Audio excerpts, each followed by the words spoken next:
segunda parte del mensaje que comenzamos a desarrollar el domingo pasado, que lleva por título el gran engaño. El gran engaño. Descubre las cadenas que no puedes ver. Descubre las cadenas que no puedes ver. El domingo pasado, para hacer una pequeña reseña de lo que vimos, pasamos por estos temas. Número 1, la verdadera libertad solo la da Cristo.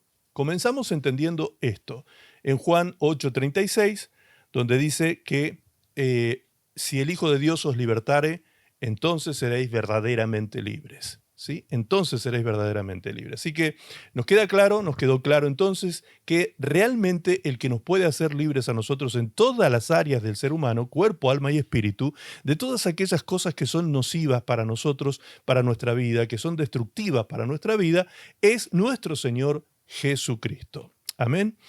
Todo intento humano de vivir libre sin Él, sin Jesús, conduce a nuevas formas de esclavitud. ¿Sí? Una persona que intenta ser libre de algo muchas veces termina cayendo en otra forma de esclavitud, en ese intento de liberación que está queriendo producir en su vida. El segundo punto que veíamos el domingo pasado y que también nos ha quedado claro, es que el hombre sin Cristo, el hombre sin Cristo, es decir, aquel que no es cristiano, el hombre, como la Biblia le denomina, gentil, el hombre de mundo, el hombre que no tiene su mirada puesta en el Señor, no tiene una vida cristocéntrica, ese hombre, ese tipo de persona que no tiene a Cristo en su vida, es una persona que sí o sí está en estado de esclavitud, aunque viva teóricamente en el mundo libre, ¿sí? Como hemos visto el domingo pasado. El mundo libre, que es generalmente lo que nosotros conocemos como el occidental, el mundo libre, ¿sí? Supuestamente libre, es uno de los mundos más atados, más esclavizados que existen a muchas formas de vidas que son también dominantes sobre el hombre, dominantes, y que ese dominio que producen sobre la vida humana los lleva también a la privación de esa verdadera libertad que podemos tener en Cristo. Ya sea de sus pasiones, de sus emociones descontroladas, pecados ocultos o bajo el dominio espiritual de Satanás, según dice Tito 3:3 y 1 Juan 5:19, donde dice claramente que todo el mundo está bajo el dominio del maligno. Todo el mundo, excepto aquellos que hemos salido de debajo del yugo de Satanás y nos hemos puesto bajo el yugo del Señor para ser así hijos de Dios, libres, verdaderamente libres. Ahora, no se termina el tema aquí. Vamos a ver el domingo que viene seguramente, lo que continúa como tercera parte de este mensaje. Vamos a ver que la libertad, así como hemos aprendido el domingo pasado, tiene también responsabilidad, ¿sí? Así como el libre albedrío que Dios nos ha dado también viene embarazado, podríamos decirlo, de responsabilidad. No es que aquella persona que tiene libre albedrío o verdadera libertad hace lo que se le antoja de su vida o de la vida de otros. No, eso sería libertinaje. En Cristo tenemos entonces una vida libre, verdaderamente libre, bajo ciertos cánones de responsabilidad en nuestra vida cotidiana, ¿sí? El tercer punto que nos quedaba claro el domingo pasado es que el enemigo esclaviza mediante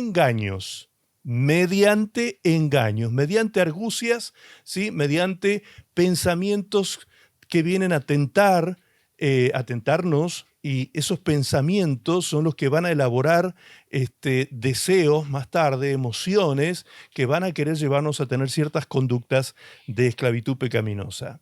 Es decir, que el enemigo instala paradigmas falsos que parecen normales. Tratamos el domingo pasado, por ejemplo, el paradigma de la autonomía de Dios, la autonomía o la autonomía sin Dios era el paradigma, el título del paradigma, el paradigma del materialismo, el paradigma del relativismo, el paradigma de la venganza, del victimismo y del legalismo. Todos estos los vimos el domingo pasado, están en el mensaje y están subidos al canal de la iglesia porque este mensaje me pareció que aquellos que no lo pudieron ver tenían que verlo. Como venimos con cierto retraso en las ediciones de las prédicas, me tomé el trabajo de editar ese video para colocarlo en el canal de la iglesia y allí lo tienen. Lo que predicamos el domingo pasado está ya subido al canal de la iglesia por si no lo pudieron escuchar.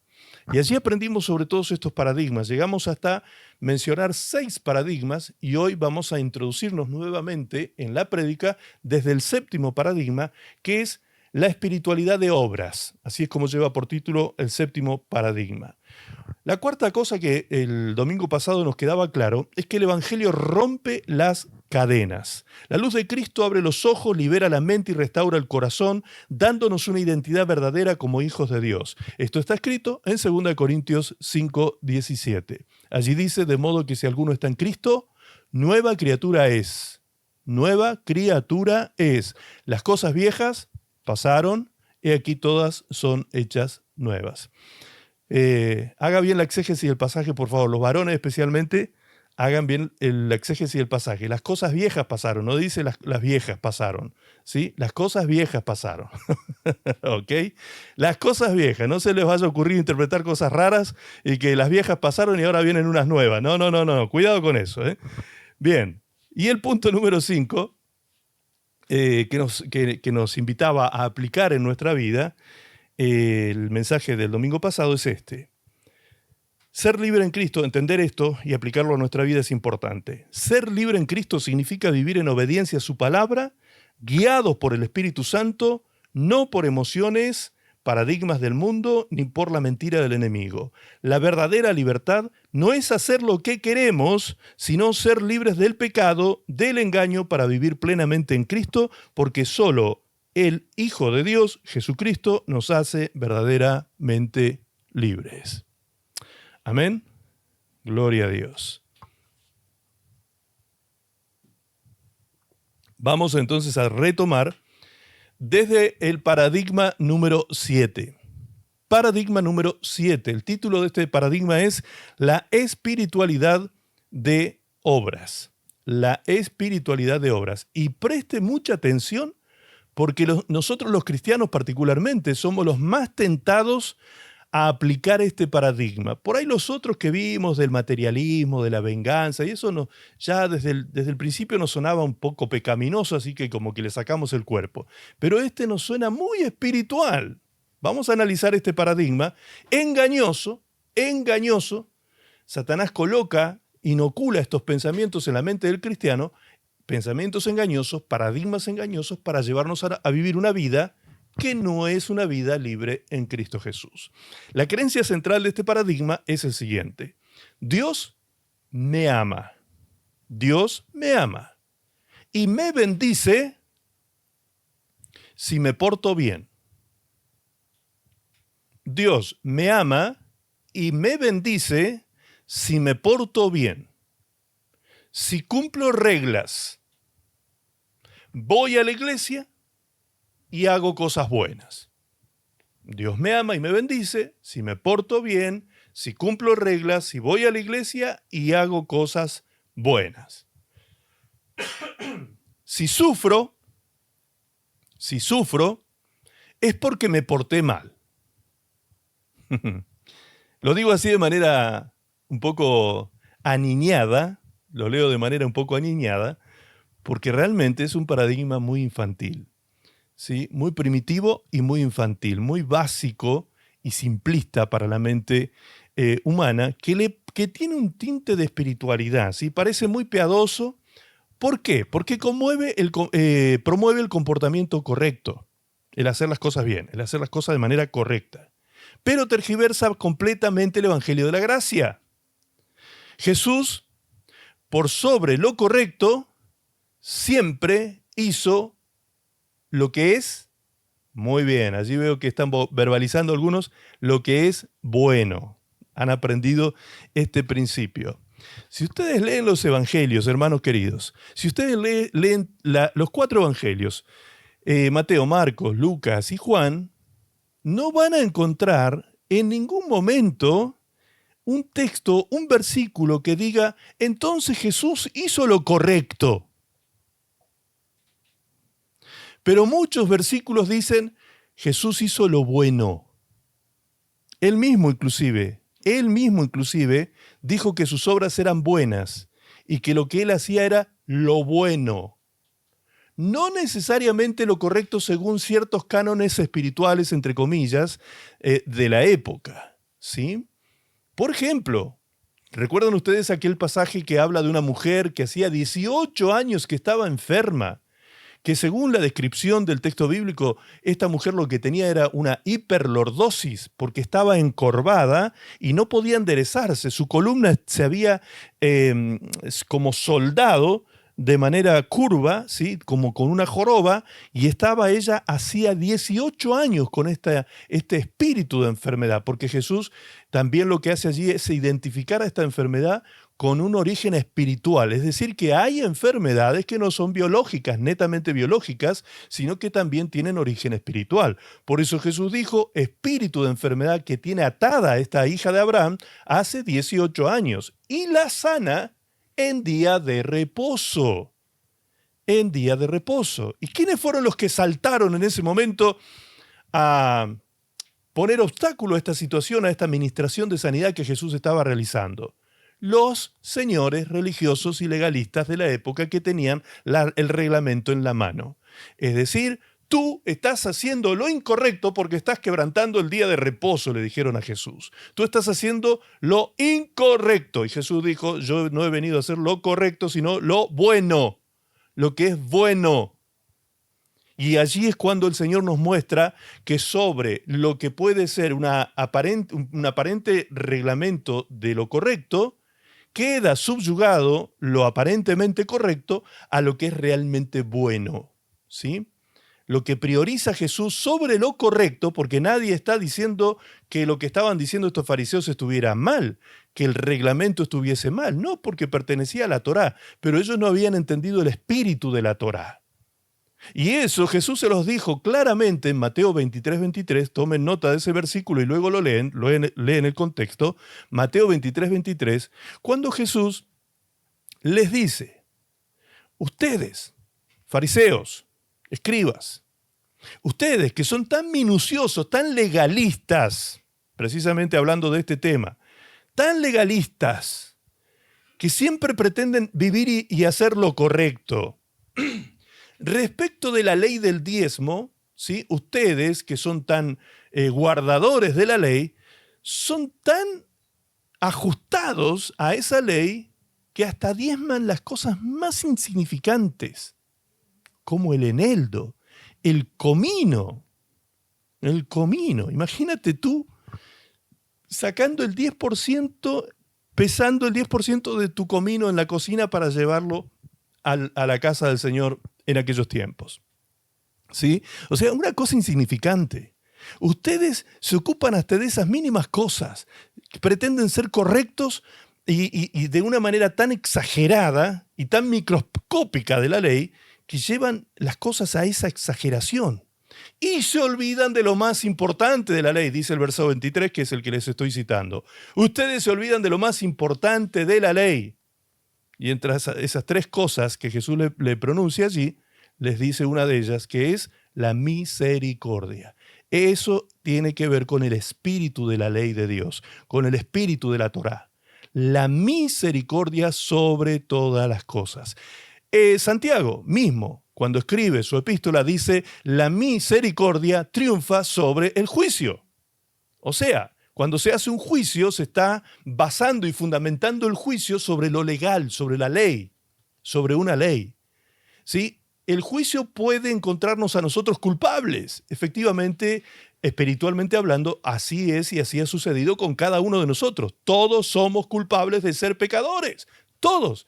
Pero, dice Santiago, la misericordia triunfa sobre el juicio. O sea, Dios, si tuviese que hacer lo correcto con nosotros, ¿qué debería hacer? ¿Condenarnos o perdonarnos? ¿Se dan cuenta? Lo correcto sería que merecemos condenación por ser pecadores. Sin embargo, como la misericordia de Dios triunfa sobre el juicio, Dios nos ama en nuestro estado de miseria. Eso es lo que significa etimológicamente la palabra misericordia, amar en estado de miseria. Es decir, Dios nos vio a nosotros en ese estado miserable en el que nosotros estábamos, muertos en delitos y pecados, y nos dio vida por medio de nuestro Señor Jesucristo. Resucitó nuestro hombre interior, nuestro espíritu fue resucitado, nuestra alma lavada, nuestro cuerpo santificado por la obra del Espíritu Santo, por la sangre de Jesucristo. Es decir, Dios hizo tanto bueno sobre nosotros, nos hizo tanto bien a nuestra vida, cuando no era correcto hacerlo. Lo correcto era bajarnos, darnos vuelta el dedo, ¿sí?, y enviarnos a una eterna condenación. Sin embargo, la misericordia triunfa sobre el juicio. Este es el problema que tienen los legalistas. La persona religiosa legalista, dogmática, cerrada, obtusa, que no entiende el espíritu de la ley de Dios, y estamos hablando de la ley, ni siquiera hablamos de la gracia, ni siquiera hablamos de la gracia. Aquel que no entiende el espíritu de la ley, mucho menos va a entender el texto de Romanos que dice, donde abundó el pecado, sobreabundó la gracia. Eso es tremendo. ¿Cómo? Cuanto más mal hubo, cuanto más pecado hubo, más gracia hubo, más misericordia hubo, dispuesta para nosotros los hombres. Bien, no es el tema de hoy, pero ahí va a quedar pendiente en la carpeta para algún día profundizar bien ese tema también, que es sumamente importante. Entonces, esta justificación engañosa, como dijimos, tiene una raíz pecaminosa. Este paradigma llamado la espiritualidad de las obras, es decir, me lo merezco, porque soy buena persona, porque me porto bien, porque hago buenas obras, me merezco que Dios me bendiga. No. El Señor Jesucristo dijo que aunque nosotros hiciésemos todas las cosas que debemos hacer, aún así, siervos inútiles somos. Aunque hicieras todo lo que tienes que hacer, aún así, siervos inútiles somos. Así que por más que nosotros podamos arrogarnos cierto merecimiento de la bendición de Dios, realmente no existe tal merecimiento, por más que hagamos todo lo que tengamos que hacer, porque aún así, siendo obedientes 100% sobre todo lo que debemos hacer, aún así, siervos inútiles somos, porque no hemos hecho otra cosa más que lo que debíamos hacer, dijo el Señor Jesucristo. ¿Sí? Así que, entonces, no hay tal cosa como que me lo merezco. Ahora, por supuesto que sí, la palabra de Dios dice, aún en el Nuevo Testamento. ¿Por qué digo aún? Porque en el Antiguo Testamento, como ese pacto era un pacto condicional, efectivamente en el Antiguo Testamento estaba sujeto condicionalmente a las obras. Ese era un pacto de obras, pero nosotros no vivimos en el Antiguo Testamento, vivimos en el Nuevo Testamento, que es el pacto de gracia, no es pacto de obras, ¿sí?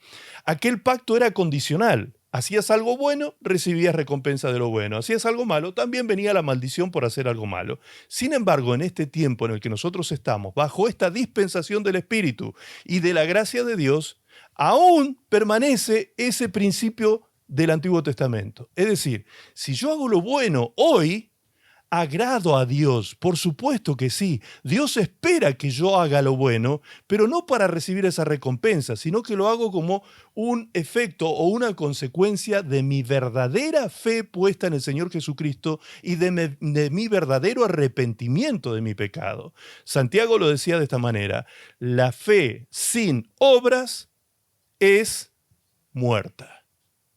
Por lo tanto, si yo digo tener fe y no tengo obras, decía Santiago, si tú dices tener fe y no tienes obras, yo te voy a mostrar mi fe por mis obras. ¿Ok?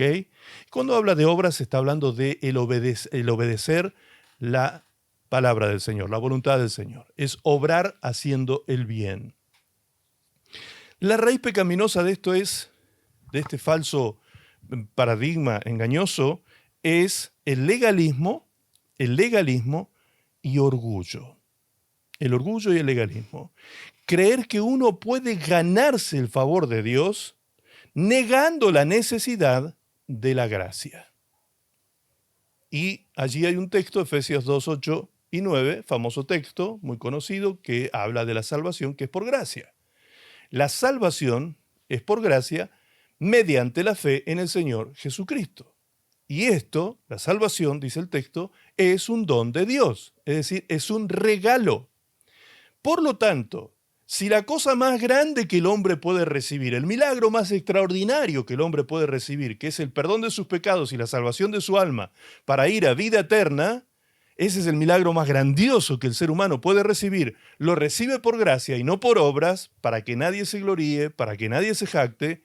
Entonces ninguno de los otros milagros menores que puedan ocurrir en esta tierra, como, no sé, una sanidad física, una provisión material, algún tipo de intervención de Dios en nuestra vida terrena, todas esas cosas, todos esos favores menores que Dios podría hacernos en esta vida, no son superiores a la salvación, y si la salvación se recibe por gracia y no por obras, también los otros milagros seguirán siendo por gracia. En realidad, cuando es por gracia y al no ser por obra, significa claramente que nadie se lo merece en definitiva. Nadie se merece nada. Ninguno de nosotros nos merecíamos nada y sin embargo, aunque haya abundado el pecado en nuestra vida, sobreabundó la gracia de Dios y Dios fue misericordioso sobre nosotros y nos perdonó.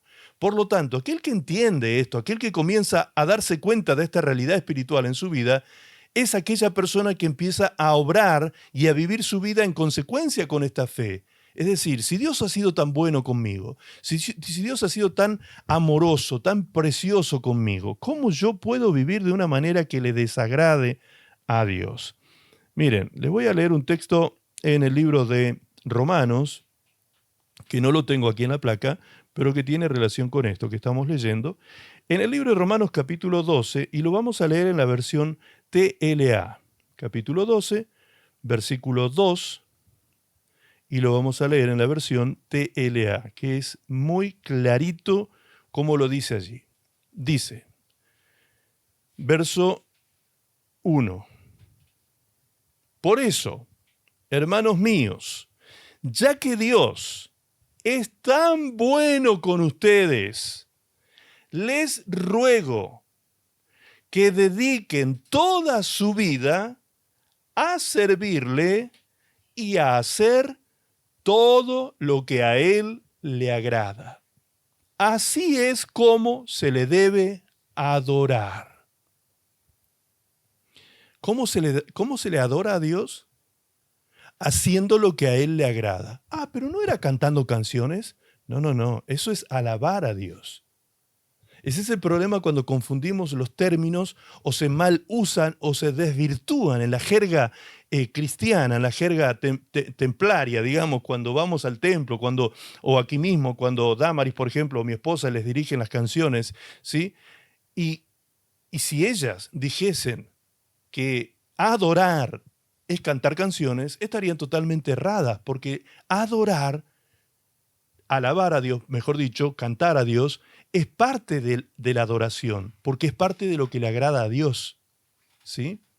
Es parte de lo que le agrada a Dios. ¿A Dios le agrada que le cantemos canciones? ¿Que le cantemos alabanzas? Sí, amén, le agrada. Entonces, ¿eso es adorar? Sí, es adorar, pero no podemos reducir esa actividad, únicamente esa actividad, a la adoración, porque la palabra adoración del griego proskuneo significa postración, rendición, es decir, un verdadero adorador es uno que está rendido a la voluntad de Dios. Por eso es que aquí dice, esta es la verdadera manera de adorar, dice el apóstol Pablo, hacer todo lo que a Él le agrada, servirle y hacer lo que a Él le agrada, es decir, obedecer a Dios sobre todas las cosas. ¿Y por qué dice Pablo? ¿Por qué Pablo nos invita a esto? A ser verdaderos adoradores. Pablo nos invita a esto porque dice, ya que Dios es tan bueno con ustedes, ya que Dios ha tenido tanta misericordia con ustedes, ya que ustedes no se merecían nada y Dios se los dio todo, ya que siendo que ustedes estaban muertos en delitos y pecados y nada podían hacer por ustedes mismos ni por su salvación, Dios se las dio completamente gratis, se las regaló la salvación. No porque no tuviese costo. No porque no tuviese costo. Costó la misma vida del Señor Jesucristo en la cruz del Calvario. De hecho, era tan grande el costo de la salvación de nuestra alma que en el libro de Salmos dice que si alguna persona quisiese pagar el costo de la salvación del alma de su hermano, no podría hacerlo porque es invaluable. Imagínate cómo Dios te evalúa a ti, cómo Dios te aprecia a ti. Tu vida es invaluable. El hombre, por más que junte todos los tesoros del mundo, dijo Jesús en otras palabras, por más que el hombre juntase todos los tesoros del mundo, ganase todo el dinero de la tierra que pudiese ganar, ¿de qué le sirve si pierde su alma?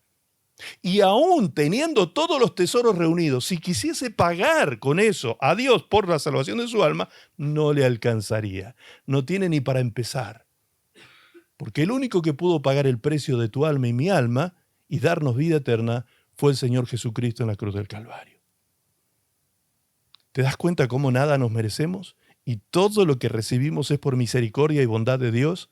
Es porque Dios nos amó en ese estado miserable en el que estábamos y de allí nos levantó Dios, de allí nos rescató Dios, nos lavó, nos limpió, nos vistió de gala, ¿sí? Dios hizo de nosotros nuevas criaturas. Y de estar siendo criaturas bajo el dominio de Satanás, esclavos del pecado, Dios nos hizo hijos de Dios. Hijos de Dios. Vaya que nos puso un título Dios, ¿no? Hay muchos más títulos en la Biblia acerca de nosotros los hijos de Dios, pero con ese solo basta y sobra. Llamarte hijo de el Dios creador de este universo. Permítete por un momento en la noche salir afuera y mirar al cielo. Mira el cosmos. Mira ese universo, ese vasto universo. Que a veces hasta lo vemos pobre porque de aquí abajo iluminamos tanto que se pierden las estrellas. Ve a un lugar oscuro y mira las estrellas del cielo. Infinitas, incontables. Y de hecho tú solamente alcanzarías con tu ojo humano a ver solamente las estrellas de nuestra galaxia. A veces creemos que cuando miramos al cielo vemos el universo entero. No, solo vemos las estrellas de nuestra galaxia y no vemos todas, vemos algunas nada más que nuestro ojo humano alcanza a ver. Algunas. Alguna que otra galaxia lejana también podemos llegar a identificarla con nuestro ojo humano, que es de las más cercanas que están a nuestra galaxia, pero no más de 2 o 3. Pero ¿sabes cuántas galaxias hay en el universo? Que atravesar una galaxia significa viajar a la velocidad de la luz durante millones de años. ¿Has escuchado eso? ¿Te puedes imaginar el tamaño de estos astros? Millones de años viajando a la velocidad de la luz para atravesar una galaxia. Y los astrónomos han descubierto que este universo, que el universo medible, digamos, lo que han podido calcular hasta ahora, tiene más de 150.000 millones de galaxias. ¿Quién creó todo eso? Tu papá. Tu papá.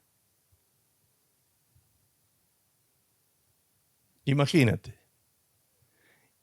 Eso es una muestra pequeña, aunque es algo tan infinitamente grande, al punto de que desde la misma ciencia se le llama el universo infinito. Aunque es tan inmensamente grande, eso es una pequeña muestra del poder creativo de Dios, porque el apóstol Pablo, que fue llevado al tercer cielo y vio el paraíso, él, no pudiendo explicar lo que vio con sus ojos, él dijo, he visto cosas que son inefables, que no hay palabras dadas a los hombres que puedan expresar lo que vieron mis ojos en el tercer cielo. Entonces él, para expresarlo de alguna manera, utilizó esta frase: cosas que ojo no vio, ni oído oyó, ni han subido a corazón de hombre, son las cosas que Dios tiene preparadas para los que le aman.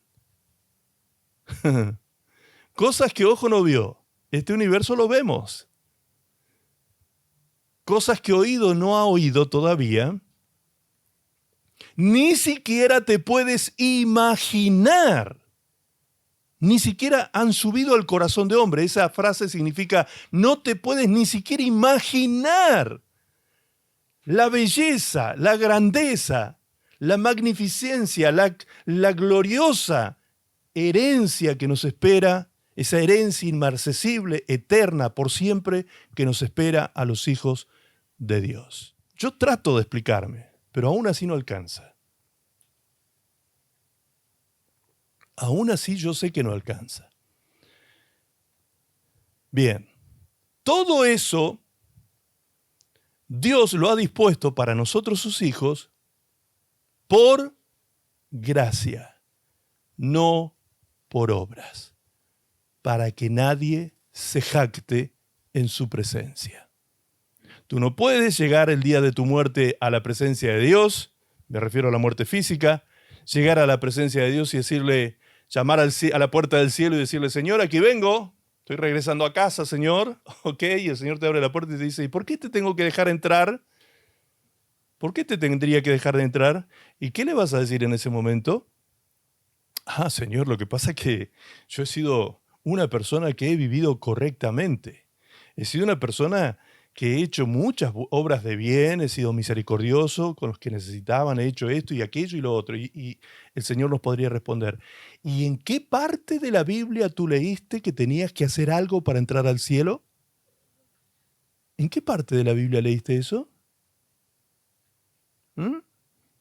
Si te lo dice a ti el Señor, empieza ahora a rebobinar el conocimiento bíblico que tienes.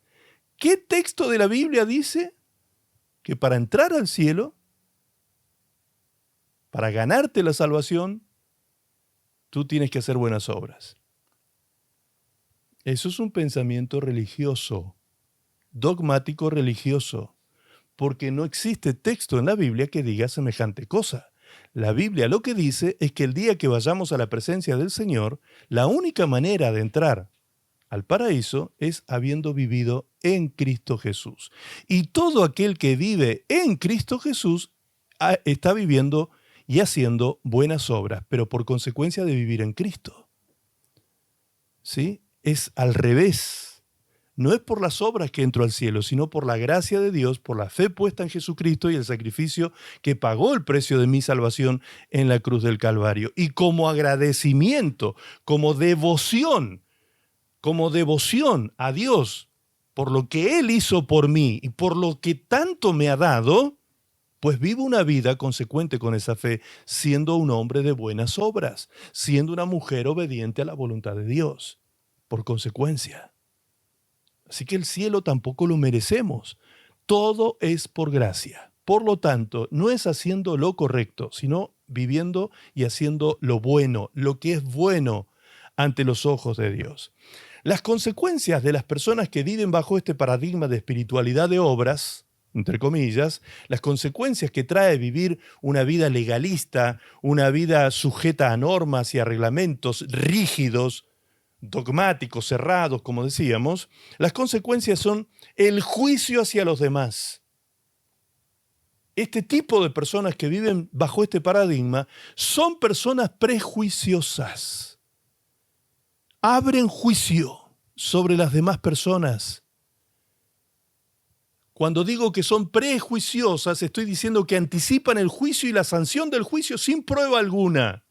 Jesús dijo que nuestro juicio debe ser un juicio justo para que sea un juicio aceptable ante los ojos de Dios. No dijo Jesús que no debíamos juzgar, sino que cuando juzguemos, el juicio debe ser justo. Cuando dice no juzguéis para que no seáis juzgados, cuando Jesús dice esto, está hablando del prejuicio, del mal juicio, de cuando tú juzgas sin pruebas. y por pura presunción condenas a alguien.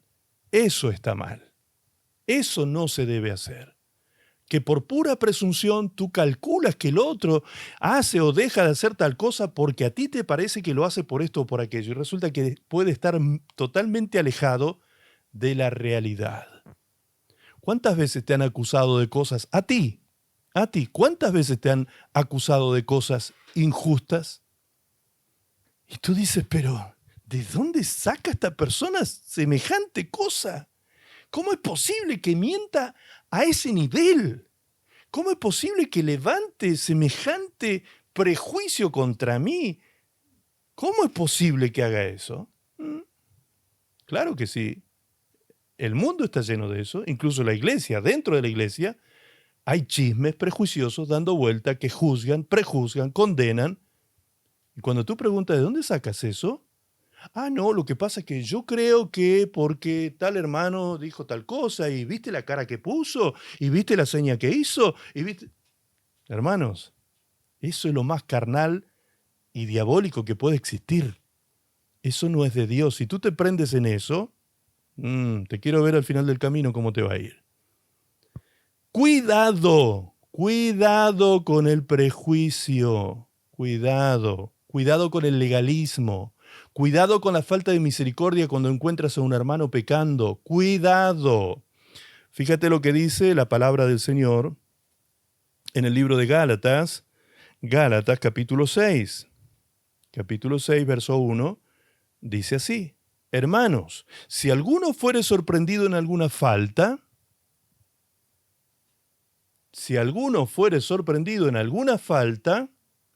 vosotros que sois espirituales, restauradle con espíritu de mansedumbre, considerándote a ti mismo, no sea que tú también seas tentado.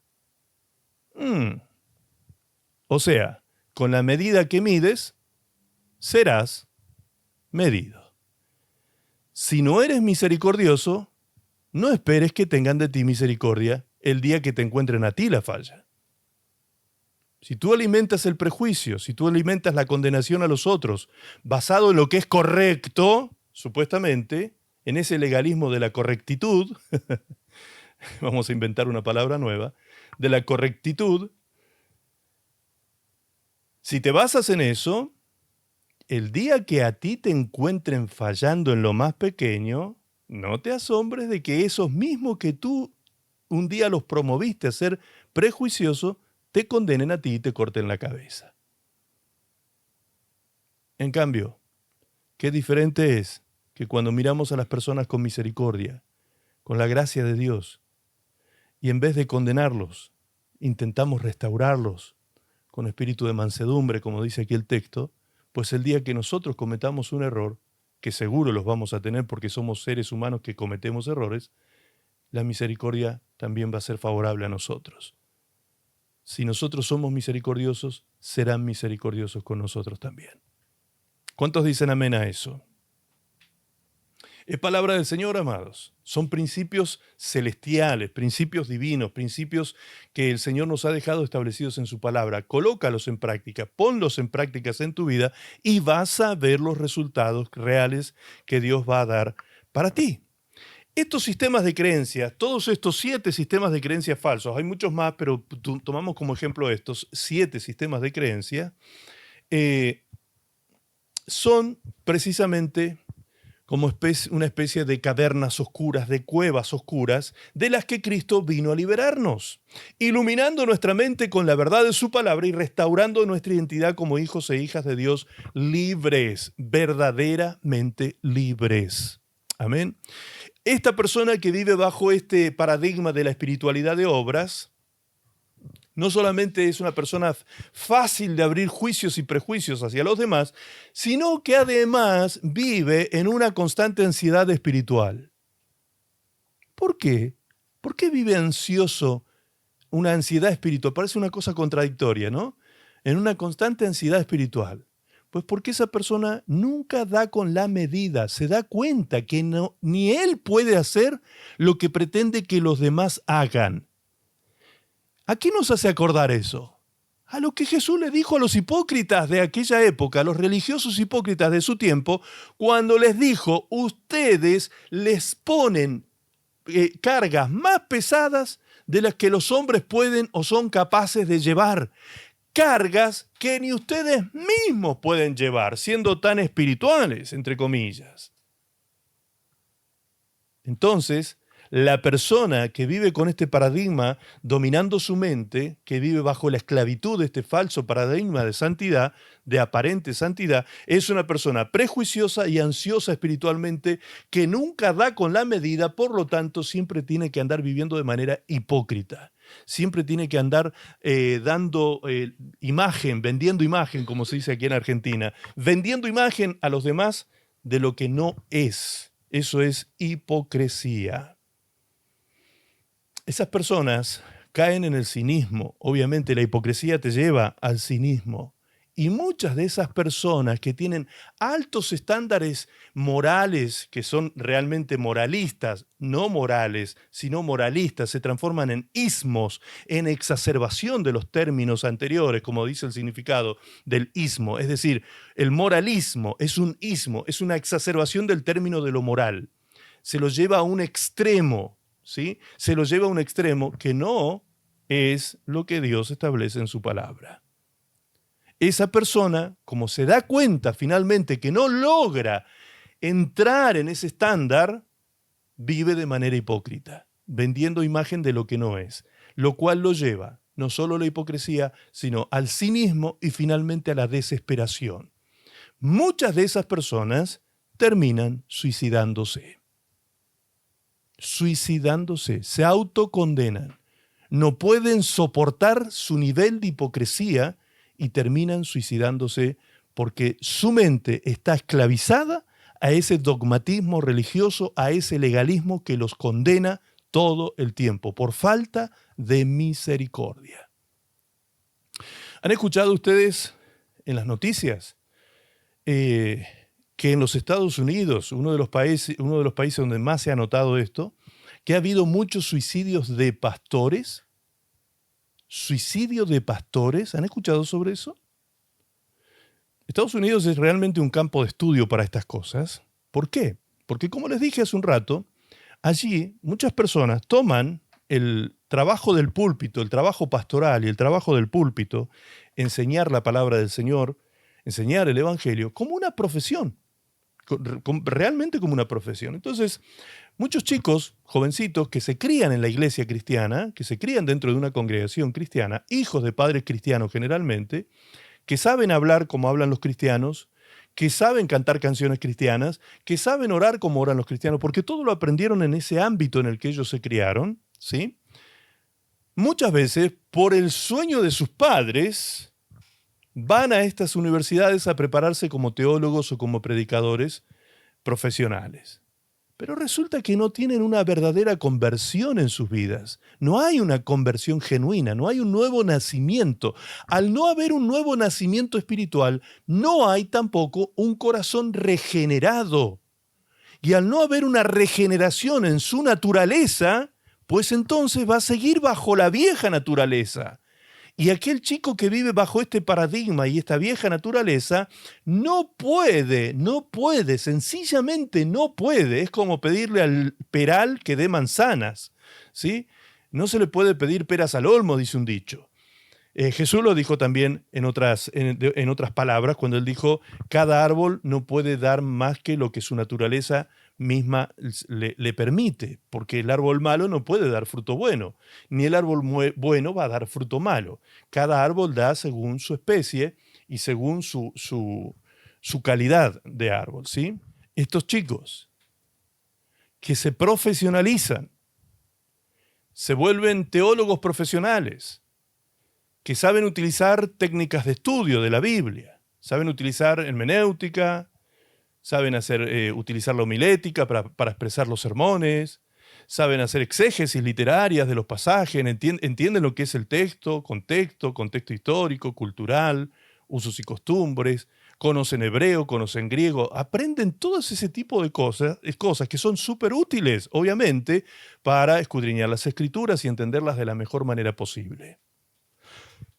Pero al no tener un corazón regenerado y al tener que estar vendiendo imagen todo el tiempo, una vez que se reciben con el título que corresponda en esa carrera, se les asigna una iglesia para que puedan pastorear. Y allí se les paga un sueldo, ¿sí? Que generalmente, según me informaron a mí cuando yo estuve allí, en los Estados Unidos, me decían que un sueldo de un pastor de unas 300 personas gana más o menos $8,000 por mes, ¿sí? Más la casa, más el auto, más los pagos de gasto para que puedan andar en su auto, etcétera, etcétera. Así que, ¿cuántos quieren ser pastores aquí ahora? ¿Cuántos sienten el llamado al pastorado? Empezaron a sentir el llamado al pastorado muchos de aquí, ¿no? Ah, ¿vieron? Esas cosas son las que pasan allí en los Estados Unidos. Esas son las cosas que ocurren muchas veces en la mente carnal, que dice, ¿qué? ¿Cómo es eso? $8,000 y me van a dar un auto y me van a dar una casa y encima me van a dar una hermanita para que me case con ella también y te dan todo para que te puedas casar y hacer tu vida y tu familia, etcétera, etcétera. Sí. Y tu retiro y tu pago de tarjeta médica, tu servicio médico, todo te pagan. Y estoy hablando de una iglesita de 300 personas, imagínense, más grande, esas mega iglesias que hay en los Estados Unidos. Por eso es que allá ustedes encuentran pastores que son multimillonarios. Ese es el motivo, precisamente. Bien, entonces, ¿qué es lo que acontece bajo esas circunstancias?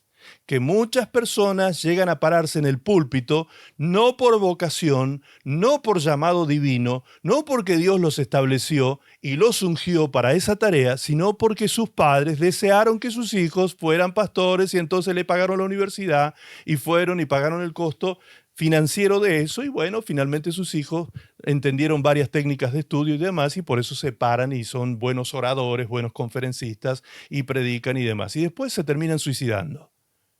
¿Cómo es eso? Tenía todo para ser feliz, como dicen muchas veces, ¿no? Pero ¿cómo? Esta persona tenía todo para ser feliz y sin embargo se terminó suicidando. ¿Qué pasó? ¿Qué sucedió? Pues vivió su vida bajo este falso paradigma de espiritualidad de obras. Él tenía que hacer, tenía que vender, tenía que dar imagen hacia afuera, vivir aparentando porque su naturaleza no había sido regenerada. Yo conocí un caso de primera mano.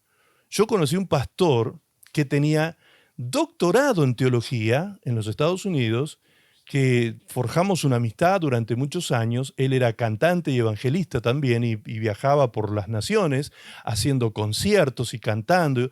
Y un día se estableció en Santiago de Chile como pastor. ¿Sí? Decidió ya establecerse. Nunca me dijo por qué, pero creo saber el por qué. Él se lo pasaba viajando y a su esposa la dejaba sola todo el tiempo con un montón de hijos que tenía. Entonces creo que realmente esa vida no era ni la voluntad de Dios ni era la manera en que Dios quería que él tuviese a su familia. Entonces posiblemente su esposa le habrá exigido que esté con él, con ella más tiempo y bueno, entonces eso trajo aparejado esta decisión. Él se establece en Santiago de Chile como pastor. Comienza una congregación, desde cero comienza una congregación y empezó a llegar gente porque él era muy conocido en aquellos años. Estoy hablando de hace 30 años atrás, un cantante famoso, muy conocido. Entonces su fama atrajo rápidamente una cantidad de gente que vino. Mira, el cantante tanto ahora es pastor en tal lugar y nosotros estamos tan cerquita y nos fuimos a congregar allí con el pastor. Y él me contó a mí que un domingo estaba predicando el sermón en la iglesia. Estaba predicando un sermón evangelístico y finalizando el mensaje, terminando el mensaje, el Espíritu Santo trajo convicción de pecado a su corazón y ese día, él me lo dijo a mí de sus propias palabras y de su propia boca, me dijo, ese día me convertí a Cristo, me convertí al Señor. Era pastor, era doctor en teología, era un hombre que había tenido una trayectoria de toda su vida. Esto sucedió más o menos cuando él tenía sobre los 40 años y él se había criado en la iglesia. Era hijo de un pastor supervisor de un obispo muy importante de la denominación donde estaba su padre. Y él se formó en ese ámbito religioso, por lo tanto fue un niño que aprendió a cantar canciones cristianas, a orar como oran los cristianos, a hablar de la Biblia como hablan los cristianos, a leer la Biblia, a conocer muchas cosas de la Biblia. Después se fue a la universidad, estudió, se recibió, después siguió estudiando, tuvo un doctorado, siguió creciendo en sus conocimientos, pero nunca se había convertido a Cristo y nunca su corazón había sido regenerado. No había nacido de nuevo. Y Jesús dijo claramente en Juan capítulo 3, hablando con Nicodemo, le dijo, Nicodemo, si tú no naces de nuevo, no podrás ver el reino de Dios. Es necesario, si tú quieres ver el reino de Dios, que nazcas de nuevo. Y no estaba hablando del nacimiento físico, obviamente, sino del nacimiento espiritual. Jesús se lo explicó de esta manera. El que no nace de agua y de espíritu no puede ver el reino de Dios. Todos nosotros hemos nacido de agua. Venimos de un ambiente acuático que es el vientre de nuestra madre. Pero es necesario nacer del espíritu también, dijo Jesús. Bien, terminamos con el séptimo paradigma, entonces. Y llegamos hasta aquí analizando las acepciones, los significados de la palabra esclavo y de la palabra esclavitud. ¿Sí? Sigamos con esto de la semántica, el significado, las acepciones que tiene la palabra esclavo. Ser esclavo, dice el diccionario, es similar a decir que está en servidumbre, sometido, oprimido, rendido, cautivo, prisionero. Eso es un esclavo. Una persona que está bajo estas circunstancias. Está en una situación de servidumbre. Está sometido, está oprimido, está rendido, cautivo, prisionero. Esa es una persona que está esclavizada. ¿Dice la Biblia algo semejante? Leamos, por favor, Romanos capítulo 7, verso 21, y lo vamos a leer en la NTV. Allí dice, he descubierto el siguiente principio de vida, que cuando quiero hacer lo que es correcto, no puedo evitar hacer lo que está mal. No puedo evitar hacer lo que está mal. Recuerden que hoy dijimos que hacer lo correcto no es que esté mal. Lo que está mal es poner lo correcto por sobre lo bueno, ¿sí? Lo bueno está por sobre lo correcto. ¿Se entendió bien eso, no? Es importante que nos quede claro, porque si no van a salir a hacer lo incorrecto por ahí y después, con tal de tener misericordia. Muy bien, entonces, dice el texto, en esta versión, porque en la versión TLA y en la Reina Valera lo dice de otra manera, pero significa exactamente lo mismo. En el verso 22 dice, amo la ley de Dios con todo mi corazón. Amo la ley de Dios con todo mi corazón. Está escribiendo aquí el apóstol Pablo. Pero, escuche bien, pero hay otro poder dentro de mí. Otro poder dentro de mí que está en guerra con mi mente. A ver, ¿cómo es esto? Hay un poder metido adentro mío que está en guerra, en batalla constante, luchando con mi mente. ¿Qué es esto? Ese poder me esclaviza al pecado. Me esclaviza al pecado que todavía está dentro de mí. Soy un pobre desgraciado. Perdonen los hermanos de Chile que desgraciado ya suena medio fuerte, tengo entendido. Pero aquí está escrito en la Biblia, así que agárrensela con el traductor de la NTV. Soy un pobre desgraciado, dice aquí. ¿Quién me libertará de esta vida dominada por el pecado y la muerte? ¿Quién me libertará? Gracias a Dios, la respuesta está en Jesucristo, nuestro Señor. Amén. ¿Qué está diciendo Pablo? Pues Pablo está describiendo ni más ni menos que la situación que ustedes y yo vivimos a diario. Todos nosotros vivimos luchando dentro de nosotros con las tentaciones, con la concupiscencia, con los pensamientos y las emociones que nos propone el mundo, que nos propone la carne, que nos propone el diablo tentándonos. Todo el tiempo hay cosas que están sucediendo dentro de nosotros, que están batallando y se generan dentro de nosotros unas luchas y unas batallas a diario de lo que quisiéramos hacer muchas veces. Hay una parte de nosotros que quisiera hacer algo y hay otra parte de nosotros que se niega a eso y lucha contra eso. ¿Qué es eso? ¿Nos estamos volviendo locos? ¿Esquizofrénicos? No, esa es la naturaleza del ser humano, que el pecado habita en su carne, dice Pablo. Hay un poder dentro de mí. Hay algo que me puede. Hay algo que me puede dominar muchas veces. ¿Y qué es eso? El pecado, que está en mí. Y cuando digo en mí, dice Pablo, en la Reina Valera dice en mi carne, ahí lo dice con toda claridad, está en mi carne.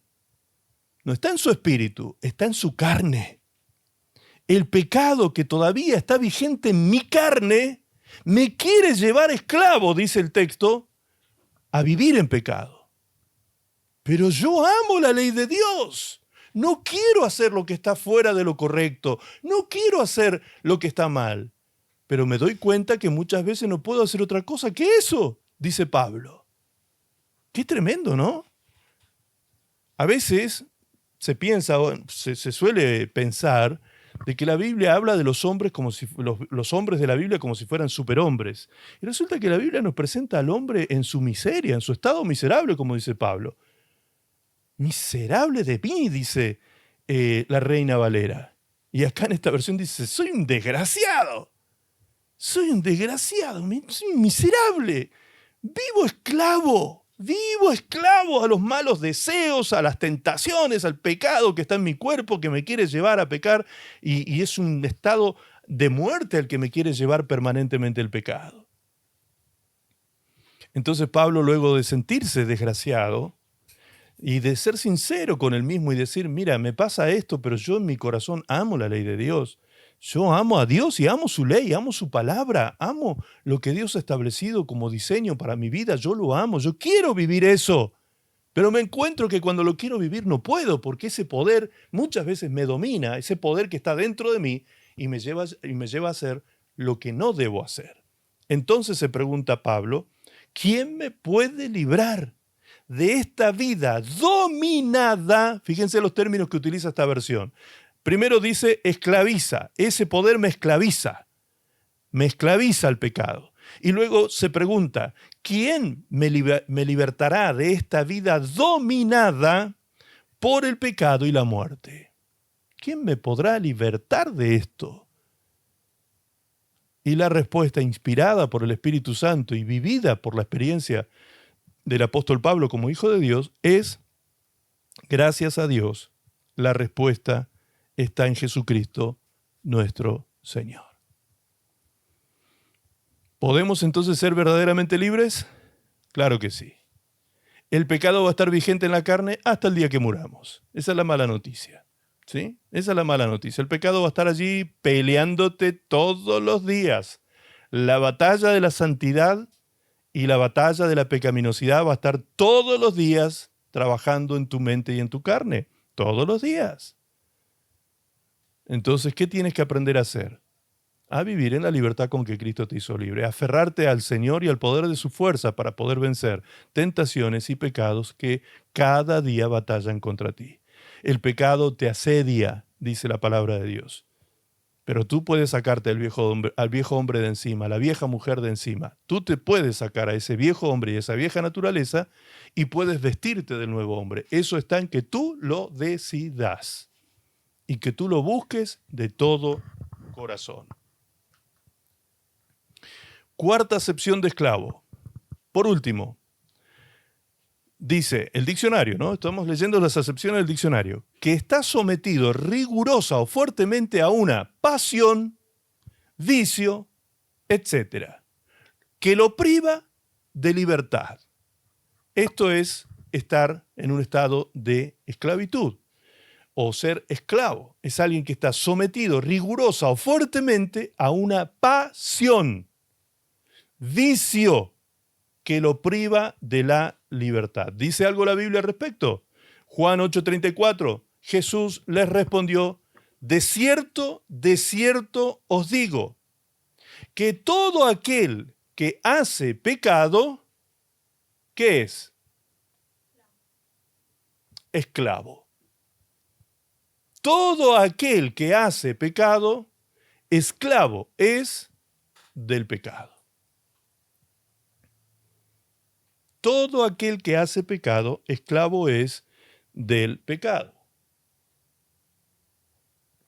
La pregunta, ante este análisis semántico de la palabra esclavo o de la esclavitud, es, ¿el hombre es realmente libre entonces? ¿O está esclavo de todas estas cosas? Por ejemplo, el hombre en el cuerpo, ¿es esclavo de vicios? Y estoy hablando en general, hombres cristianos y no cristianos. Y cuando digo hombres, digo a nivel genérico. Varones y mujeres, con Cristo y sin Cristo. ¿Puede estar esclavizado un vicio? Ustedes dirán, bueno, pero yo no soy adicto, pastor, no soy drogadicto, cosas semejantes. No, pero tú puedes ser adicto a medicamentos, por ejemplo. ¿Sabías? Puedes estar atado a la farmacología. Hay personas que tienen un nombre, ese perfil de personas son, no tengo en este momento la palabra en mente, si alguno se la recuerda me la dice, por favor. Estas personas hipocondríacos, ahí está, ahí me acordé. Los hipocondríacos, personas que viven sintiéndose enfermos, pero van al médico y no les encuentran nada. ¿Y saben qué hacen los médicos? ¿Qué hacen los médicos con las personas hipocondríacas? Como saben que ellos necesitan recibir algo, alguna pastillita, algo, porque dependen de eso para apaciguar su ansiedad, les dan lo que se conoce en medicina como placebos. Placebos. Es decir, son capsulitas de medicación que en realidad no tienen ningún principio activo, son simplemente almidón que viene en pastillas para que la persona pueda consumir algo y de esa manera bajar su nivel de ansiedad y creer que está siendo curado de algo que no está enfermo. Increíble, ¿no? Pero esas cosas ocurren en el ámbito de la sanidad. El placebo. Y la persona siente que se está curando y resulta que no está recibiendo ningún tipo de medicina. Entonces tiene una adicción, esa persona tiene un problema. Está viviendo bajo una esclavitud y una adicción, algo que lo tiene dominado, que lo tiene atrapado y que no le permite vivir esa vida en libertad que Cristo le quiere dar. Un vicio o adicción que un cristiano puede tener, por ejemplo, la gula. La gula. Personas que no pueden dominarse y se comen el refrigerador entero. No pueden dominarse. No pueden manejar. La cuchara los domina. La cuchara los tiene esclavizados. ¿Me explico? Esa esclavitud que muchas veces lleva a la persona a un estado de sobrepeso, de enfermedades derivadas de sobrepeso y demás, o de una mala alimentación, porque encima hay personas que tienen este problema de la gula y no comen sano, comen chatarra. Ese tipo de personas están esclavizadas también con este tipo de adicciones, y adicciones diversas. Esas son las esclavitudes de la carne, las pasiones desordenadas en el ámbito sexual, los apetitos de la carne como placeres gustativos, sensitivos, visuales. Son perversos muchas veces todos estos placeres de los sentidos y hacen de la persona un esclavo en su cuerpo carnal. Y esto también lo puede vivir un cristiano.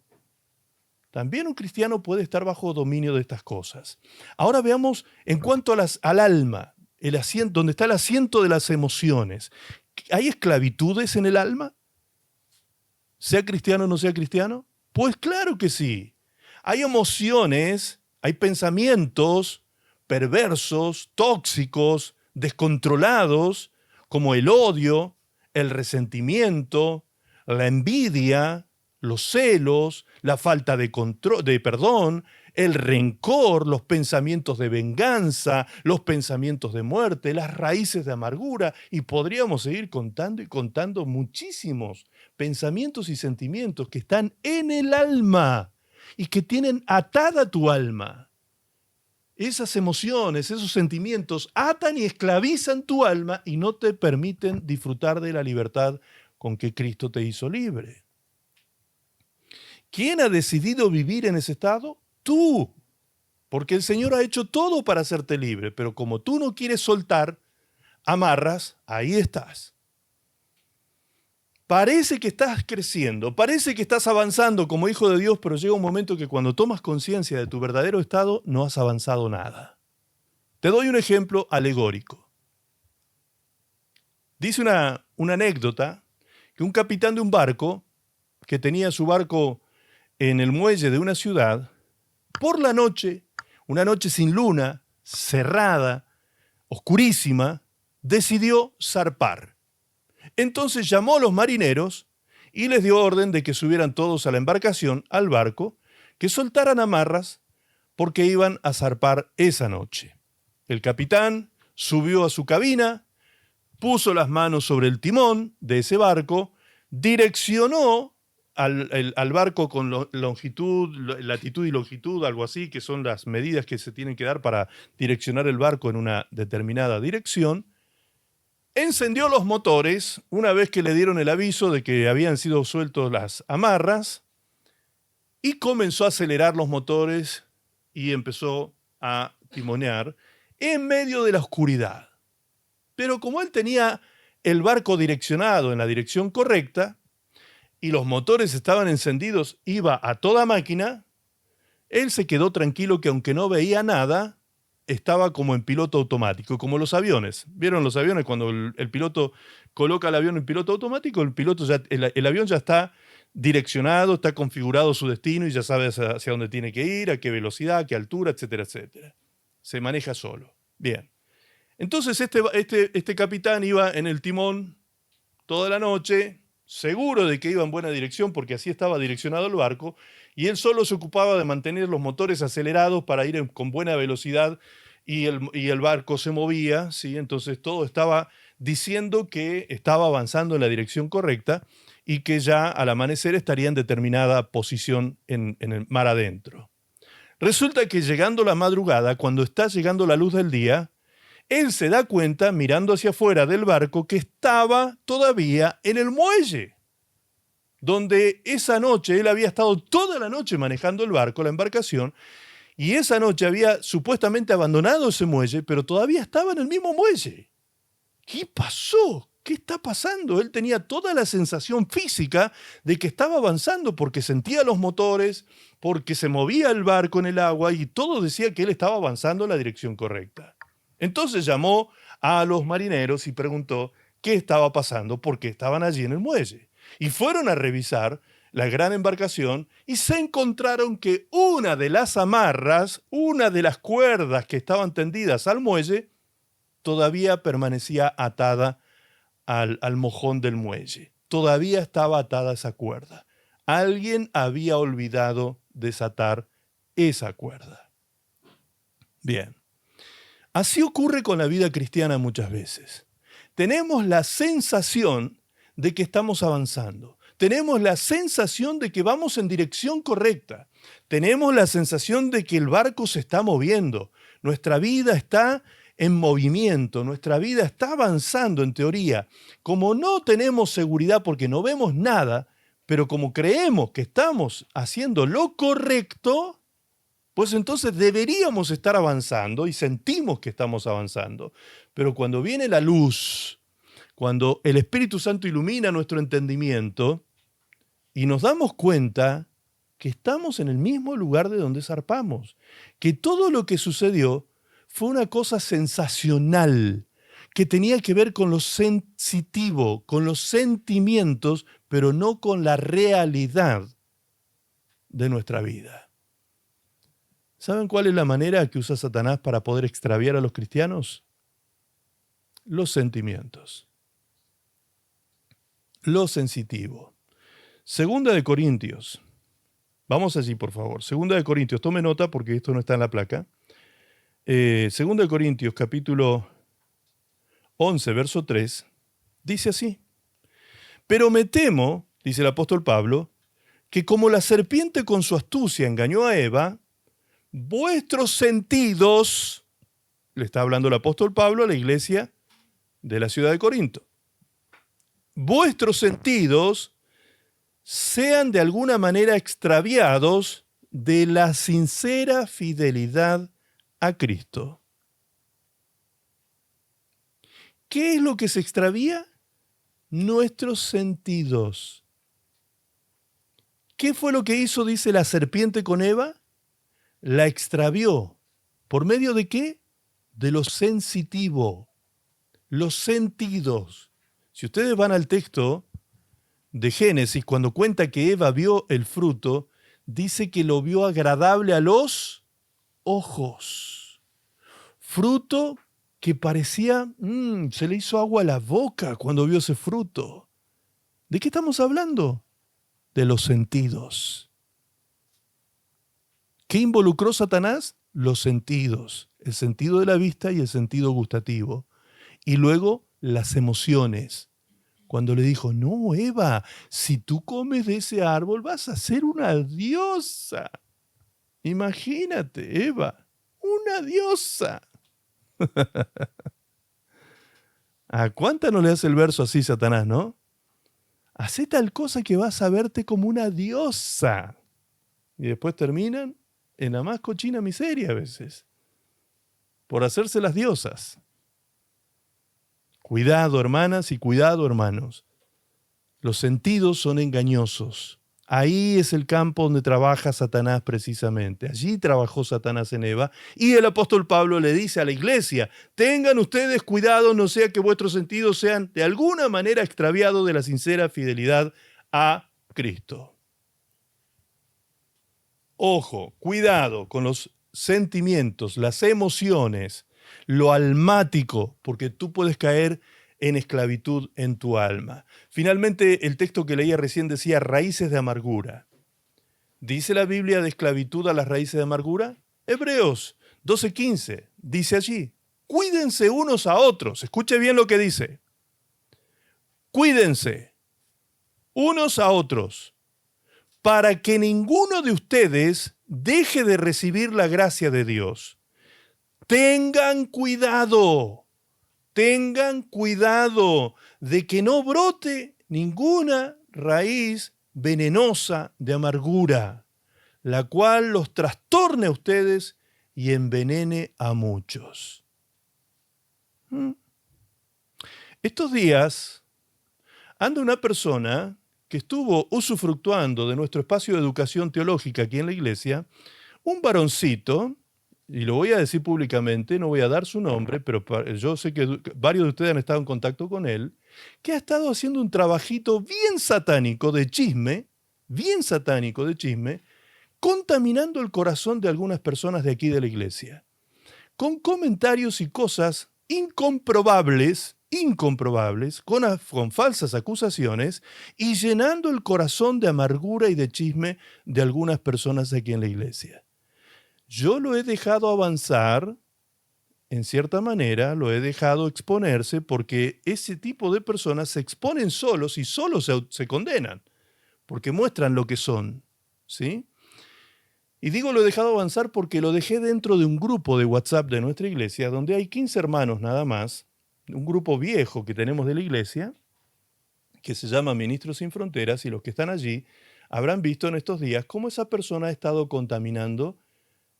El que tiene discernimiento espiritual se da cuenta cómo contamina, ¿sí?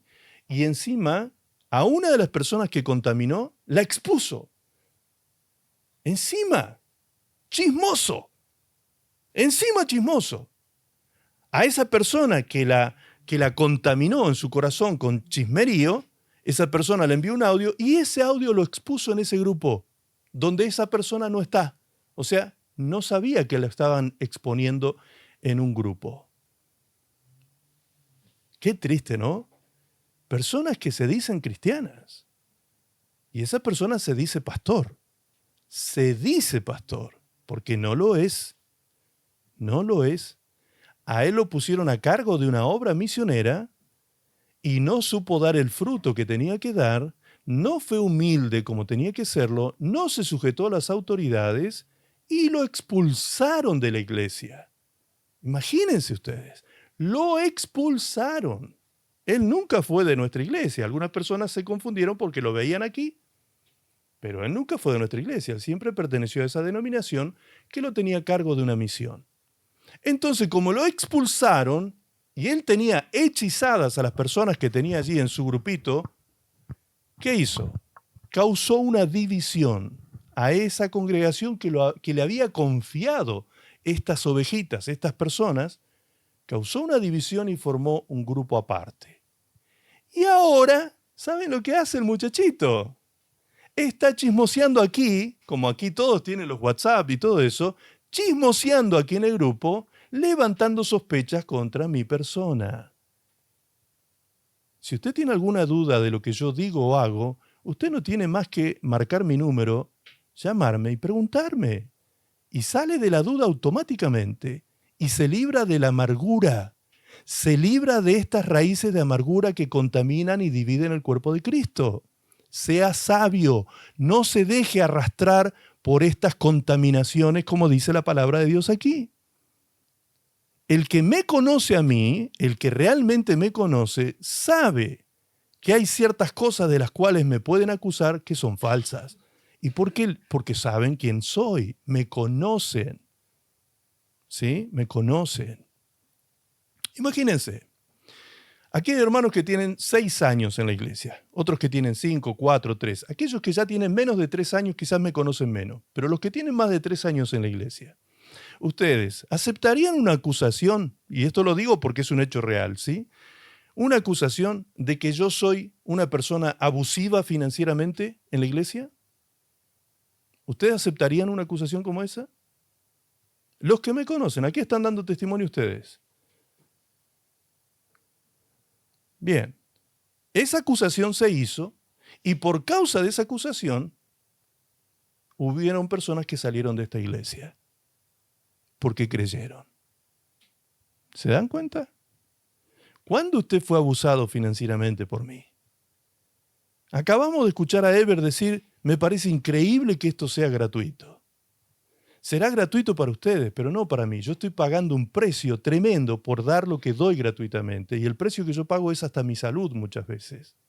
Y ojo, no estoy sacando nada en cara, porque yo tengo claro que trabajo para el Señor, ¿sí? No trabajo para la iglesia, yo trabajo con la iglesia, pero trabajo para Cristo.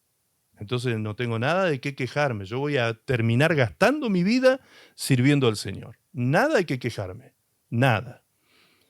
Pero es doloroso, hermanos, cuando alguien tiene el tupé de levantar contra ti falsas acusaciones. Es doloroso cuando alguien es injusto contigo, cuando tú le has dado a esa misma persona todo gratuito.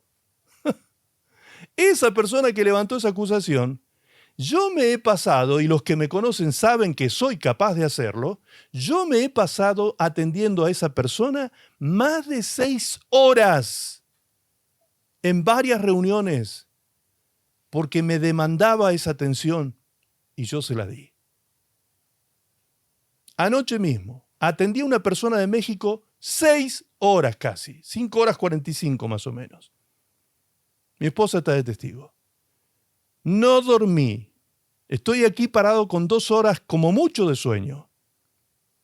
Ay, pastor, usted es un santo, ay, qué hombre tremendo de Dios. No, hermano, no lo digo para yo jactarme de nada, ni hago lo que tengo que hacer y siervo inútil sigo siendo. Pero aquí el texto bíblico, ¿qué nos dice? Cuídense entre ustedes. Se los leo de nuevo. Cuídense unos a otros para que ninguno de ustedes deje de alcanzar, de recibir la gracia de Dios. Coloquemos el texto, por favor, estén atentos allí, por favor, y coloquen el texto abajo en la base. ¿Sí? Cuídense unos a otros para que ninguno de ustedes deje de recibir la gracia de Dios. ¿Te das cuenta? ¿Qué tienes que hacer tú para recibir la gracia de Dios en tu vida? Cuidar a tu hermano. Tú tienes que cuidar a tu hermano. Si alguien viene a ti a traer ataques contra tu hermano, tú tienes que cuidar a tu hermano. No dejarte contaminar. Tienes que cuidar la integridad de tu hermano, el buen nombre de tu hermano. Si tú conoces a tu hermano, y aunque así fuese, si fuese cierto, ¿qué acabamos de leer en Gálatas 6.1? Si alguno de ustedes descubren en falta a algún hermano de la congregación, ustedes que son espirituales, restáurenlo con espíritu de mansedumbre, teniéndose en cuenta ustedes mismos, no sea que ustedes también un día caigan y necesiten ser levantados. ¿Qué dice el texto? Manténganlo allí, por favor. Cuídense unos a otros. Cuídense unos a otros. Imagínense que a mí, no sé, que venga alguien y me diga, ay, pastor, usted no sabe lo que... ¿Usted por qué no conoce a la hermana Jessica? ¿La hermana Jessica Morán? Se las trae. Ah, sí. Sí, tenés razón. Yo la conozco. La hermana Jessica, no sabe usted, pastor. Ah, sí, ¿qué no sé? A ver, cuéntame. Sí, ahí ya me presto para la cosa. Y me empieza a soltar toda la basura que tiene en su corazón. Y yo le creo a esa persona. Dejo que contamine mi corazón y me aparto de la hermana Jessica porque es inmerecedora de mi amistad semejante, leprosa, pecadora. ¿Sí? Y resulta que Jessica no está ni enterada de que era tan pecadora ella. ¿Sí? No estaba ni enterada. ¿Puede ocurrir? Claro que puede ocurrir. Aquí en la iglesia hace un año que está ocurriendo. Hace un año. Yo ya estoy empezando a tomar decisiones sobre eso. Ustedes me habrán escuchado silencioso en este tiempo, quizás. No sé, apareció algo allí que no lo alcancé a leer. Ustedes me habrán visto silencioso en este tiempo. Sí, porque todo tiene su tiempo, dice la palabra de Dios en Eclesiastés 3.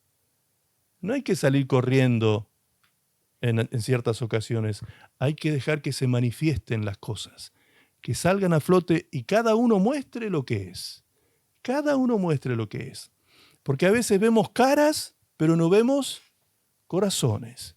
Y es bueno, dice el apóstol Pablo, escribiéndole a los mismos hermanitos de Corinto, les dice, es muy bueno que haya entre vosotros disensiones y divisiones. ¿Cómo?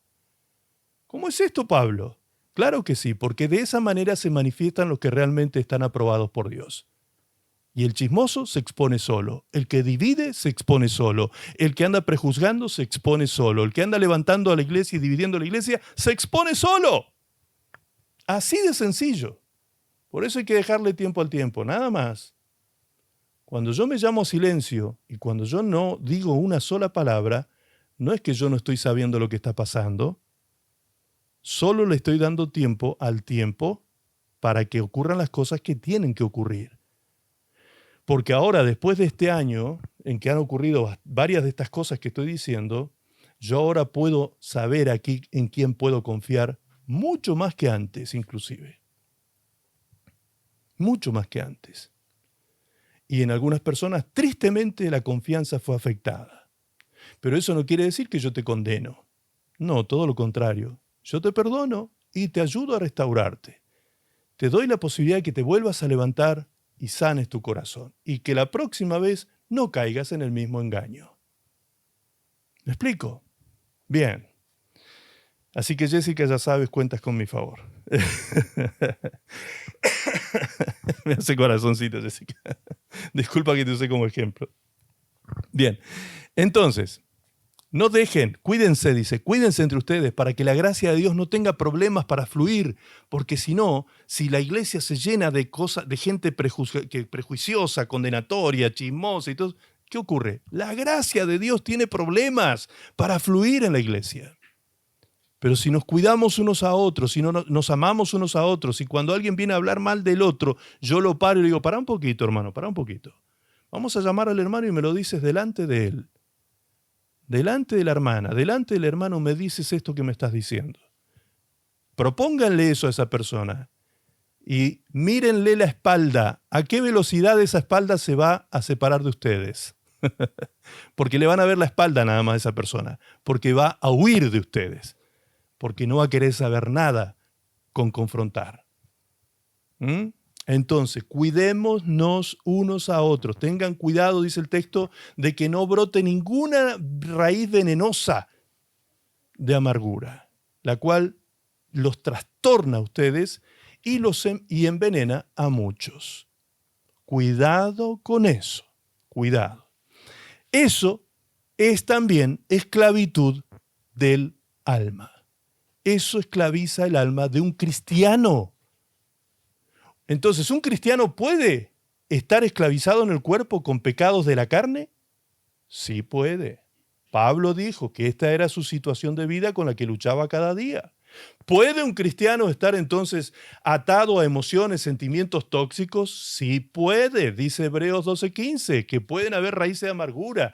Aparte, Pablo en muchos de sus cartas dice que nos apartemos de la ira, del enojo, del resentimiento, de la amargura, la falta de perdón, que seamos perdonadores.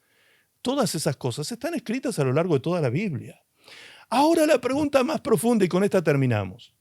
¿Puede el cristiano ser esclavo en el espíritu? Vimos que en la carne y en el alma sí, podría ser, pero también podría ser verdaderamente libre en Cristo. Ahora la pregunta final. ¿La esclavitud en el espíritu? ¿Puede ocurrir tal cosa? En la Biblia, la frase muerto en el espíritu se refiere a estar separado de Dios a causa del pecado. Un estado en el que el ser humano no puede confiar en Dios ni comprender sus cosas a pesar de estar vivo físicamente. Estas condiciones de muerte en el espíritu se heredan desde el mismo Adán hasta el día de hoy. Desde el primer padre de la humanidad hasta el día de hoy, todos hemos pecado, no hay uno solo en la tierra que no haya pecado. Por lo tanto, ha recibido la misma consecuencia, que es la muerte, es decir, la separación de Dios.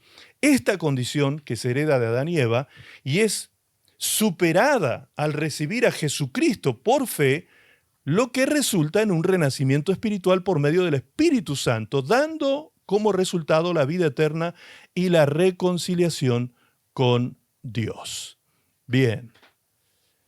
Es decir, la muerte espiritual es la en la que nosotros estábamos.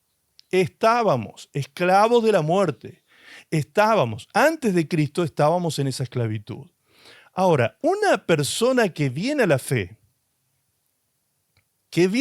de Cristo, que viene a la vida nueva en Cristo Jesús, una persona que ha sido lavada por la sangre de Cristo, una persona que ha sido receptáculo del Espíritu Santo, una persona que ha recibido la revelación del Evangelio, ha sido iluminado por el Evangelio y ha gustado de la palabra revelada de Dios en su vida.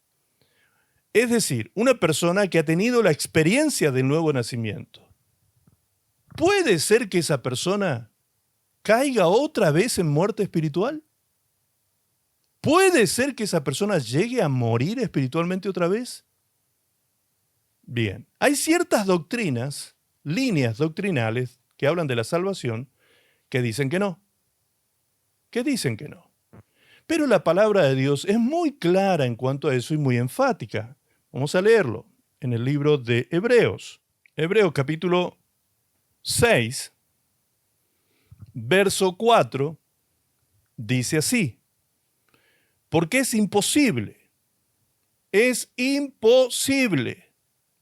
que a los que una vez fueron iluminados y gustaron del don celestial de la salvación y fueron hechos partícipes del Espíritu Santo, y asimismo gustaron de la buena palabra de Dios y los poderes del siglo venidero, y recayeron, escuche, atento, y recayeron, sean otra vez renovados para arrepentimiento, crucificando de nuevo para sí mismos al Hijo de Dios, exponiéndole a vituperio.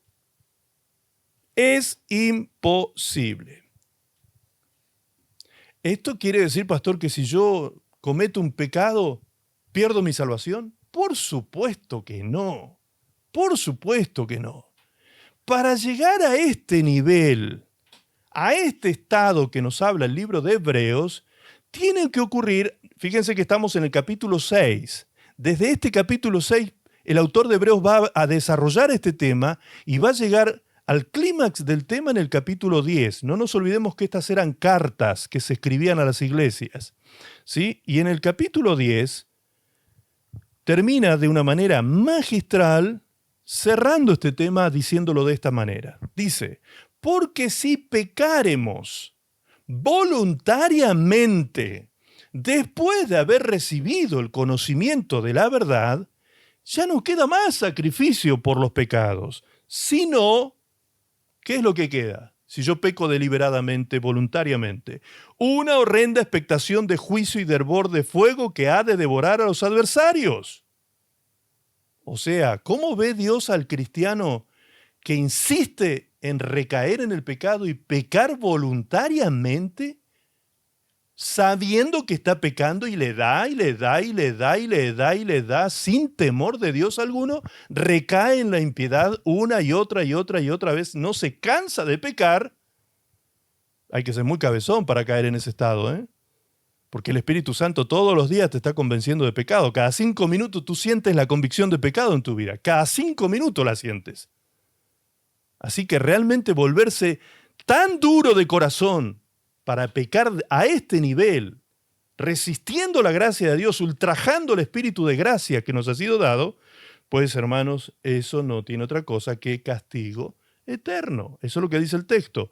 El hervor de fuego que ha de devorar a los adversarios. Sigue diciendo, el que viola la ley de Moisés por el testimonio de 2 o 3 testigos, muere irremisiblemente. Cuanto mayor, ahora se pregunta esto, ¿cuánto mayor castigo pensáis que merecerá el que pisoteare al Hijo de Dios y tuviere por inmunda la sangre del pacto en la cual fue santificado e hiciere afrenta al Espíritu de gracia? ¿Cuánto crees tú que se merece? Pregunta el autor. Bien, hay quienes sosteniendo esto de que no, la salvación no se puede perder, etcétera, etcétera, dicen no, lo que pasa es que aquí no está hablando de los cristianos, aquí habla de personas que pecan deliberadamente. No. Aquí habla de personas santificadas. Hay que leer el texto y el contexto de los textos para entender bien el asunto. Aquí dice claramente en el verso 29, ¿cuánto mayor castigo pensáis que merecerá el que pisoteare al Hijo de Dios y tuviere por inmunda la sangre del pacto en la cual fue, tiempo pasado, santificado? En la cual fue santificado. Es decir, esta persona que ya había sido santificada por la sangre de Jesús, pisoteó la sangre de Jesús, resistió, hizo afrenta, avergonzó al Espíritu de gracia, ¿sí? Tuvo por inmunda la sangre de Cristo y pisoteó al Hijo de Dios, pecando voluntariamente y deliberadamente. ¿Qué tipo de castigo piensas tú que tendrá, dice el texto? Sino el mismo lugar donde van a ir a parar todos los adversarios y enemigos de Dios. El mismo. Entonces, no nos dejemos engañar por teologías que parecen muy lógicas y de lógica no tienen nada cuando se estudia seriamente la palabra de Dios. Cuando la palabra de Dios se estudia completa, como debe estudiarse, como se debe hacer una exégesis completa, de hecho no tengo el tiempo para hacerlo, pero si van más arriba, desde el verso 10 de este capítulo 10 de Hebreos, 10:10 en adelante, van a ver desde allí ya comienza a hablar de que el sacrificio de Cristo fue hecho una sola vez y para siempre, y de ahí se toman. No, pero aquí dice que para siempre, por lo tanto la salvación para siempre será. No. Siga leyendo y se va a dar cuenta que el sacrificio de Cristo, claro que es válido para siempre, porque no necesitamos más que ese sacrificio, porque es único y suficiente para salvarnos. Pero si yo vuelvo al pecado, habiendo conocido ya la verdad, recaigo otra vez en la impiedad y resisto al Espíritu de gracia, no le acepto la convicción de pecado, pisoteo al Hijo de Dios pecando deliberadamente, y tengo por inmunda la sangre de Cristo que un día me santificó, por eso soy hijo de Dios, por eso participé del Espíritu Santo, por eso tuve el don celestial de la salvación, gusté de ese don, de ese regalo de Dios, pues entonces, ¿dónde voy a terminar? En la muerte eterna. La segunda muerte, dice el libro de Apocalipsis. La segunda muerte. ¿Qué significa muerte? Separación. Separación de Dios por la eternidad. Entonces, ¿podría un cristiano volver a ser esclavo del pecado? Claro que sí. Claro que sí. La vida cristiana no es un juguete. Con Dios no se juega. No erréis, dice la palabra del Señor. No os engañéis, no erréis, creyendo que si siembran para la carne, van a tener vida eterna. No, lo que se siembra para la carne cosecha corrupción. Pero si tú siembras para el Espíritu, cosecharás vida eterna. Es muy claro. Hay dos caminos y no más. No hay un tercer camino, no hay un camino intermedio, no hay un camino medio, un camino gris, un camino tibio. No, ese es el peor de todos. En el caso de aquellos que eligen no ser ni una cosa ni la otra. Entonces, amados, tengo para decirles como iglesia de Cristo, no solo como mis hermanos en Cristo, como iglesia de Cristo, Dios nos está llamando en este tiempo, Dios nos está llamando a todos nosotros, escúchenme bien, a todos nosotros nos está llamando Dios a estar a cuentas y en comunión con su Espíritu en este tiempo, porque Cristo viene por la iglesia más pronto de lo que tú te imaginas. Señales proféticas que no se habían visto nunca están ocurriendo. Están ocurriendo. Zacarías dijo que cuando esté él regresando, en el tiempo previo a su regreso a la tierra, derramaría espíritu de oración y clamarían los judíos por su Salvador. ¿Se enteraron ustedes de lo que pasó estos días en el muro de Jerusalén, en el muro de los lamentos? 50.000 judíos aproximadamente gritando desesperados que venga pronto el Mesías. No se había visto semejante convocatoria y semejante espíritu de oración entre los judíos. El Señor viene pronto, amados. El Señor viene pronto. Así que no te apoyes en tus obras, no te apoyes en tu justicia, no te apoyes en lo bueno que eres. No, eso no sirve. Apóyate en Cristo, en el poder de su sangre que te limpia, te justifica. Busca la comunión con el Espíritu Santo. Llénate de su presencia cada día y vive como un verdadero cristiano nacido de nuevo, que lucha contra el pecado. No eres perfecto ni lo serás. Ni lo serás. Mientras estés en este cuerpo, vas a pecar. El punto es que Dios te encuentre cada día luchando y batallando y pecando cada día menos. Amén. Vamos a dejar aquí el mensaje, todavía nos queda bastante más que recorrer, pero vamos a dejarlo aquí, retomaremos el domingo que viene con la solución que la Biblia nos provee para todas estas esclavitudes de las cuales hemos estado hablando estos 2 domingos atrás. Amados, que el Señor les bendiga mucho. Voy a ver si puedo hacer lo mismo que la semana pasada, editar y subir esta prédica al canal para que la tengan presente y la puedan revisar nuevamente, para tenerla en cuenta todo el tiempo en sus vidas. Que el Señor les bendiga mucho. Oramos al Señor y damos gracias por esta palabra. Señor, te agradecemos en esta tarde porque tú eres tan bueno, Señor. Realmente lo eres con nosotros. Nos das la luz y el entendimiento para comprender la grandeza, Señor. En alguna medida, comprender la grandeza de tu amor. Señor, gracias por esta iglesia preciosa que tú me has dado, Señor, para pastorear. Gracias, Padre, porque tienen su corazón hambriento de ti, su corazón hambriento de tu palabra, su corazón predispuesto a oír tu voz. Señor, el Shema de Dios se está llevando a cabo en esta iglesia, Señor, y muchos están abriendo su corazón seriamente para escucharte y ser obedientes a ti, Señor. Gracias, Padre. Gracias, Señor, por la obra preciosa que estás haciendo en cada uno de nosotros. Prepáranos, Señor. Ayúdanos, Señor, para que estemos cada día fortalecidos con el poder de tu fuerza y podamos batallar y vivir una vida en victoria sobre el pecado, la maldad y Satanás el diablo. Señor, gracias te damos porque en Cristo es posible, porque si el Hijo nos libertó, somos realmente, verdaderamente libres. A ti sea la gloria por siempre y para siempre, Señor. En el precioso nombre de Jesús y todos decimos, amén, amén y amén.